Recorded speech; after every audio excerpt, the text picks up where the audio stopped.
ഈ തിരിച്ചു വന്ന ആളുകൾ 8 പേരോളം ഇപ്പോൾ രക്ഷപ്പെട്ട് തിരിച്ചെത്തി, ഇവരെന്താണ് പറയുന്നത്? ഇല്ല, അവരെ പറയുന്നത് ഈ മത്സ്യബന്ധനത്തിൽ കടൽക്ഷോഭം കൊണ്ടാണ് സംഭവിച്ചത്. അത് അവർ 4 പേര് വിഴിഞ്ഞെത്തുന്നുള്ളൂ, 5 പേര് കുളച്ചിലാണ് പോയിരിക്കുന്നത്. നിലവിൽ കേൾക്കാം പറയാം. ഈ 4 പേര് ഒരു വള്ളത്തിലാണ് വിഴിഞ്ഞത്ത് കൊണ്ടുവന്നത്, കോസ്റ്റ് ഗാർഡ് ബോട്ടിൽ. ഹലോ, കേൾക്കാമോ?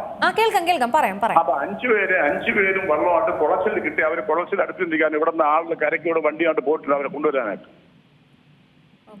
അപ്പൊ 9 പേര് പോയി 2 വള്ളം ഇവിടെ രക്ഷപ്പെട്ട് കുഴപ്പമില്ല. പക്ഷെ പുല്ലുവിള എന്ന് പോയ ഒരു വള്ളത്തിൽ 5 പേരുണ്ടായിരുന്നു. അതിൽ 3 പേര് കരക്കിറങ്ങി ഒരു ഡെഡ് ബോഡി കിട്ടി, ഒരാളെ കിട്ടാറുണ്ട്. ഇപ്പോഴും ഈ തെരച്ചിൽ നടക്കുന്നുണ്ടെന്നല്ലേ മനസ്സിലാകുന്നത്? എങ്ങനെ? ഈ തെരച്ചിൽ നടക്കുന്നുണ്ടല്ലോ അല്ലേ? തെരച്ചിൽ അന്തരീക്ഷം വളരെ മോശമാണ്. തെരച്ചിൽ നടക്കുന്നുണ്ട്, അന്തരീക്ഷം മോശമാണ്. കാരണം കോസ്റ്റ് ഗാർഡ് ബോട്ട് ഇന്നലെ അവരാണ് വിഴിഞ്ഞത്താറെ രക്ഷിച്ച് കൊണ്ടുവന്നത്. പിന്നെ പുല്ലുവിള ഡെഡ് ബോഡികൾ തെരച്ചിൽ നടക്കുന്നുണ്ട്. ഇപ്പോൾ ഈ നിർദ്ദേശങ്ങൾ, അതായത് കടലിൽ പോകരുതെന്നുള്ളൊരു നിർദ്ദേശമൊക്കെ ഉണ്ട്. അപ്പോൾ ഈ നിർദ്ദേശത്തെ ഭേദിച്ചായിരുന്നു ഇവർ പോയിരുന്നത്? ഇവർ ഈ നിർദ്ദേശം ഭേദിച്ചാണ് പോയത്. വീണ്ടും 3 ദിവസം കൂടെ നിർദ്ദേശം നീട്ടിയിട്ടുമുണ്ട്.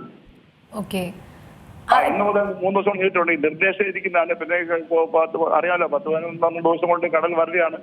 മത്സ്യത്തൊഴിലാളികൾ കടയ്ക്ക് പോയിട്ടില്ല. അങ്ങനെ ഒരു അല്പം ശാന്ത കിട്ടിയപ്പോൾ പോയതാണ്. അപ്പം മനഃപൂർവ്വം ഒന്നും എങ്ങനെ പറയാൻ പറ്റില്ല. അപ്പൊ പോയതാണ് ഈ സംഭവിച്ചത്. നിലവിൽ ഇവരെല്ലാം സുരക്ഷിതരായി വീട്ടിലെത്തിയിട്ടുണ്ടല്ലേ? ഇപ്പൊ സുരക്ഷിതത്തിലുണ്ട്. 5 പേര് കുളത്തിലെത്തിയിട്ടുണ്ട്, 4 പേര് വെളിയിലെത്തിയിട്ടുണ്ട്.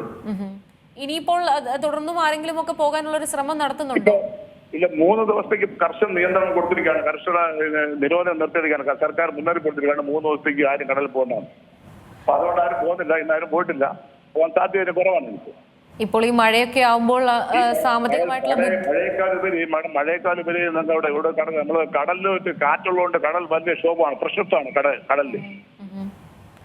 ഈ പണത്തിന്റെ കാര്യം കൊണ്ടും അതേ സാമ്പത്തികമായിട്ട് ബുദ്ധിമുട്ട് ഉണ്ടായത് കൊണ്ടായിരിക്കും ഇവരിപ്പോൾ സാമ്പത്തികം ഒന്നല്ല. ഒന്നാമത് ഇപ്പൊ കഴിഞ്ഞ വർഷത്തെ സീസൺ വളരെ കുറവാണ്. അപ്പൊ ആ കുറവും കൂടെ ആകുമ്പോൾ മൺസൂൺ കൂടെ ആകുമ്പോൾ ഈ മൺസൂണിൽ 3 മാസത്തെ പ്രതീക്ഷയാണ് ഒരു വർഷത്തേക്കുള്ളത്. ഇപ്പൊ ഫെഡറേഷന്റെ ഒക്കെ ഭാഗത്തു നിന്നൊക്കെ തന്നെ ഈ നിർദ്ദേശം കർശനമായിട്ട് തന്നെ ഇവർ പാലിക്കുന്നുണ്ടെന്നൊക്കെ നോക്കുന്നുണ്ടല്ലോ. ഇപ്പൊ അവര് മത്സ്യബന്ധന മേഖലയിൽ ഇപ്പൊ അപ്പുറത്തെ ഇടവൈപ്പുറം ജമാഅത്തെ കർശന നിർദ്ദേശം പറഞ്ഞിട്ടുണ്ട്, ആരും പോരുത് എന്ന് പറഞ്ഞിട്ടുണ്ട്. സർക്കാരിന്റെ ഉത്തരവ് അനുസരിച്ച്, സർക്കാരിന്റെ നിർദ്ദേശം അനുസരിച്ച് അവരിപ്പം ഈ അവാർഡ് നടന്നിട്ട് ആരും പോകുന്നില്ല. എന്തായാലും 3 ദിവസം കൂടെ പോകില്ല എന്ന് പ്രതീക്ഷിക്കാം. പുതിയ വാർത്തകളും വിശേഷങ്ങളും ഇനി വിരൽ തുമ്പിൽ. എല്ലാ ഡിജിറ്റൽ പ്ലാറ്റ്ഫോമുകളിലും ഇപ്പോൾ സീ മലയാളം ന്യൂസ് ലഭ്യം.